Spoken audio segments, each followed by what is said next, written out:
Essa palavra ela não se encaixa muito bem, né, Ismael? Não. Por desigrejados, sabendo que nós somos igreja. A igreja ela está presente em todos os momentos, né, de nossas vidas. Às vezes as pessoas associam muito a você frequentar um templo, né? E quem não frequenta é mais taxado como desviado, né? É mais ou menos assim, a ideia era mais ou menos assim, você faz parte de um sistema religioso, você está dentro do plano de salvação, né? Não dá para se conceber alguém que está dentro do plano de salvação se não tiver com uma carteirinha de membro de uma determinada igreja. O que você acha, irmão? É verdade, isso acontece muito. E uma das coisas que a gente tem percebido, hoje dentro das igrejas existem árvores lindas, mas que não dão frutos porque estão abafadas pelo sistema. Enquanto aqui fora nós temos visto o verdadeiro servo de Cristo pregando a palavra, fazendo caridade, ajudando o seu irmão, o seu semelhante, né? Desprovido de qualquer regra, de qualquer estatuto, né? Apenas a palavra de Deus como seu guia espiritual. E isso é muito bom. Eu me tornei um dos igrejados já faz 6 anos. 6 anos. Nunca abandonei a obra do Senhor, nunca abandonei esta palavra que está escrita aqui, entendeu? E porque eu não estava me sentindo feliz, né? Estava faltando alguma coisa. Eu digo, eu não quero ser só um religioso, eu quero ser um servo de Deus, aquele que faz a diferença, aquele que as pessoas olhem para mim e falam, aquele rapaz ali é um servo de Deus, né? Então eu sou um dos desigrejados. Olha aí, né? É verdade. Então, são situações assim que às vezes deixa a gente até um pouco surpreso, né? Eu pude perceber que existe um número não pequeno de pessoas existem pessoas que já participaram de atividades religiosas assiduamente e hoje se tornaram desigrejados, mas nós também encontramos pessoas que nunca participaram assiduamente de templos, de atividades religiosas. E em conversa, nós percebemos que ele é um verdadeiro servo do Senhor. Uma pessoa que vive debaixo da graça, uma pessoa que passou pelo Calvário, que reconhece a pessoa de Cristo como Salvador, uma pessoa que tem um bom relacionamento com os vizinhos, um bom relacionamento com família, uma pessoa que é família, uma pessoa que tem um bom relacionamento na sociedade, mas ele não suporta o peso do sistema, ele não consegue, ele até vai visitar, mas não consegue se encaixar, ele percebe que dá para se tocar uma vida cristã, desanexada de um sistema. E eu tenho ficado surpreso com a quantidade de pessoas que a gente tem identificado questões dessa natureza. Esse número tem aumentado, né, Ismael? Tem aumentado. O tempo vai passando e as pessoas vão cada vez mais comungando com essa ideia de não mais fazer esse ajuntamento dentro de um templo, mas sim esse ajuntamento continua existindo, que é importante, né? Mas na casa de um amigo que também comunga com a mesma ideia, comunga com o mesmo Deus, com a mesma fé, e aí eles compartilham dessa forma, né, a vida cristã. Compartilham dessa forma, né? Tem sido uma grande bênção. E é a igreja, e continua a igreja. Então a palavra desigrejada, ela não existe porque nós sempre seremos igreja. A igreja está aqui, dentro desse estúdio aqui, ó.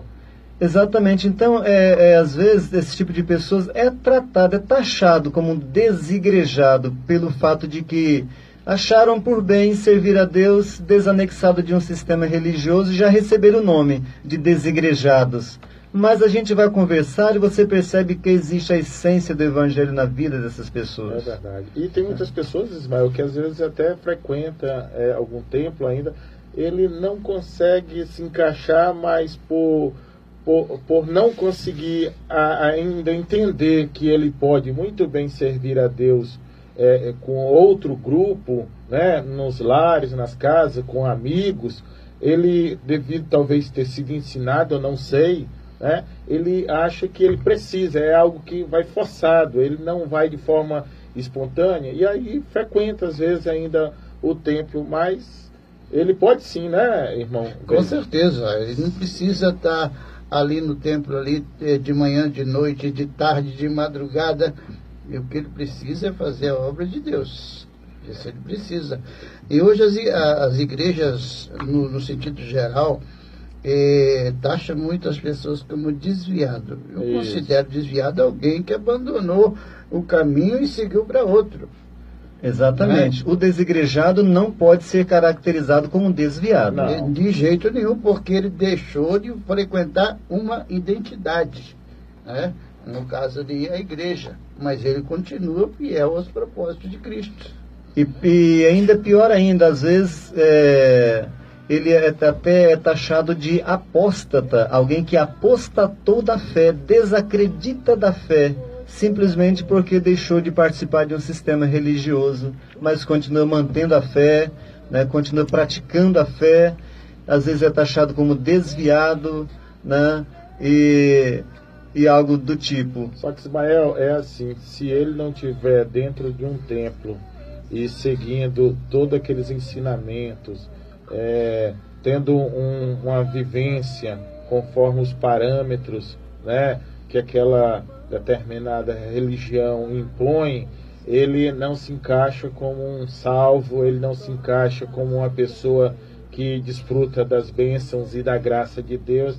Então ele está totalmente ausente de todas as benesses de Deus, por conta que ele é uma pessoa que de forma autônoma resolveu seguir a Jesus de forma autônoma. Então, por conta disso, como é sofrido, é um pesadelo às vezes na vida daquelas pessoas. E nós temos o próprio Jesus como exemplo. Jesus não se prendeu à religião, não se prendeu a templo, não se prendeu a líderes, né? Ele fez o trabalho dele autônomo, né? Ele andou por todos os cantos pregando a palavra do Pai. Lembrando também que os templos começaram a surgir depois de 3 séculos. Exatamente. Depois de 3 séculos que começou, que muitas pessoas já me perguntaram, né? Mas como que eu vou conseguir exercer a minha fé sem um templo? Dá certo isso mesmo? Dá, meu amigo. 3 séculos, os irmãos primitivos, eles conviveram assim nas casas. A igreja presente, quando você olhar para todos os textos bíblicos, você vai ver a igreja, quando se trata de igreja, você não vai ver lá templo. Isso surgiu logo depois de 3 séculos de vivência de fé.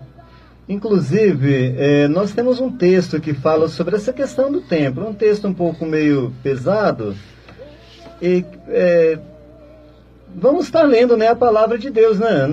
A palavra de Deus é a verdade, né? No livro de Atos, capítulo 17, versículo de número 24 ao versículo de número 25, está escrito assim, ó: o Deus que fez o mundo e tudo o que nele há, sendo o Senhor do céu e da terra, não habita em templos feitos por mãos de homens, nem tampouco é servido por mãos de homens, como que necessitando alguma coisa, pois ele mesmo é quem dá a todos a vida e a respiração e todas as coisas. Olha, Deus vai se prender a um templo? Que tamanho que é Deus? É verdade. E temos também um outro texto aqui de Atos 7, versículo 48 e versículo 50, que praticamente repete a mesma coisa. São textos diferentes, que aconteceram em situações diferenciadas, e que o contexto é o mesmo, ó. Mas o Altíssimo não habita em templos feitos por mãos de homens, como diz o profeta: o céu é o meu trono e a terra é o estrado de meus pés. Que casa me edificareis, diz o Senhor? Ou qual é o lugar do meu repouso? Porventura não fez a minha mão todas essas coisas? Então não dá para se pensar em um Deus preso num templo. Não dá para se pensar em um Deus que me abençoa quando eu vou num templo apenas. Não dá para se pensar numa graça existente dentro de um templo. A graça de Deus não tem parede. A graça de Deus não tem teto. A graça de Deus está espalhada no mundo todo, no coração de quem crê. Não dá para se prender no ambiente. Então, dá para se viver assim? Dá. Eu me lembro, há pouco tempo atrás, alguém falou: Ismael, eu acho que eu não consigo, não. Se eu sair da igreja, se eu parar de ir na igreja, eu me desvio. Eu falei: não entendo um negócio desse, não. É verdade.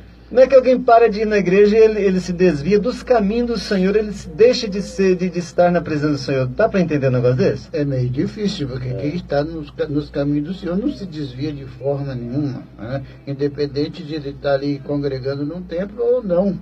Ele sempre vai seguir ali, é o caminho dele. É verdade. E aí já foi me perguntado a respeito do culto, né? Porque precisa-se... Tem aquele momento nas igrejas, né, que diz, vamos iniciar, né, a Deus em oração, vamos fazer a abertura. Tem até hinos da harpa que trata da abertura do culto. Nós abrimos este culto em teu nome. Então tem até hinos da harpa. E aí a pessoa acredita que, e o culto, como é que vai dar certo, Ismael? Como que nós vamos realizar um culto sem ir ao templo?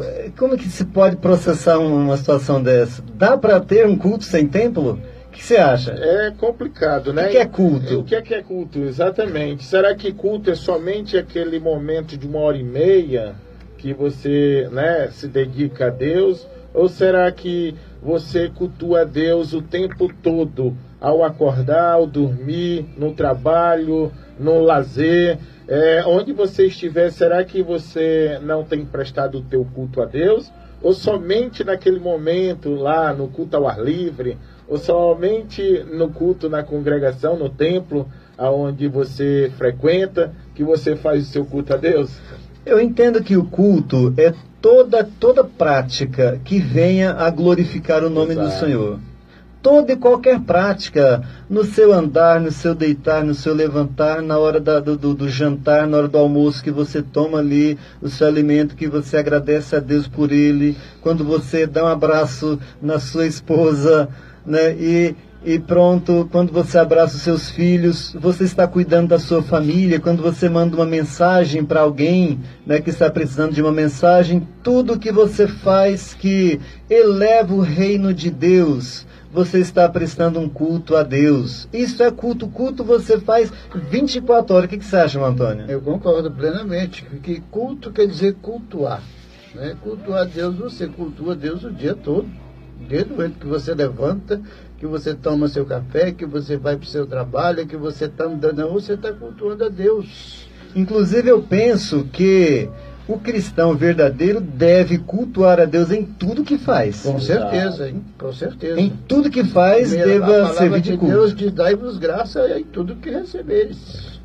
Exato, porque muitas pessoas entendem apenas que o culto realmente que você faz aquela oferenda a Deus é quando você está dentro de um templo, né? Exato. Que na verdade aquilo ali... se você for literalmente, que chama-se cerimônia. É uma cerimônia. Seria mais adequado se o pastor dissesse, pessoal, vamos nos colocarmos de pé para darmos sequência ao culto. Porque você já tem cultuado a Deus durante o tempo todo. O que você acha, irmão? Seria excelente, hein? Seria bem melhor. Irmãos, você que já vem glorificando a Deus durante toda a sua vida até esse momento, vamos ficar de pé, que agora vamos continuar dando sequência nesse culto. Exato, né? Vamos continuar cultuando. Terminou, que tem até o término do culto, né? Sim. Não, nós não vamos terminar. Nós, no momento, o trabalho aqui vai ser concluído, mas o culto continua. O culto continua. Dentro desse particular, eu me lembro, numa determinada ocasião, que eu estava dirigindo um culto, parecia um culto de jovem, e tinha um irmão que gostava muito de cantar, né, com playback. Certo. Cantava muito com playback, gostava de cantar. E se ele fosse pro culto, né, para a igreja, para a cerimônia que acontece no momento ali, e não tivesse a oportunidade para cantar, ele saía chateado. Porque ele não recebeu uma oportunidade para cultuar a Deus. Ele teve o dia inteiro. Agora é verdade. Eu estou entendendo. Tem isso, Ismael. Ele teve o dia inteiro para cultuar a Deus. Teve um momento que esteve no templo, até o momento que ele era para cantar. Não, mas ele vai cultuar a Deus no momento que recebe a oportunidade. Aí ele vai cultuar, ele vai louvar, vai adorar. Tu tocou agora